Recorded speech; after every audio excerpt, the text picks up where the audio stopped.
Tollywood star hero Raviteja సోదరుడు Bharat road ప్రమాదంలో మరణించారు. శంషాబాద్ మండలం కొత్వాల్గూడ ఔటర్ రింగ్ రోడ్డుపై జరిగిన ప్రమాదంలో భరత్ దుర్మరణం చెందారు.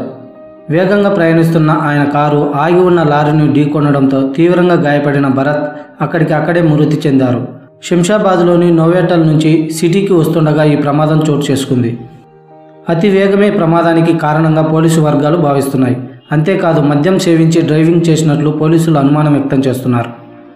భరత్ మృతదేహాన్ని ఉస్మానియా ఆసుపత్రికి తరలించారు. పూర్తి వివరాలు తెలియాల్సి ఉంది. పలు చిత్రాల్లో సపోర్టింగ్ ఆర్టిస్టుగా నటించిన భరత్ తెలుగు సినీ ప్రేక్షకులకు సుపరిచితుడు.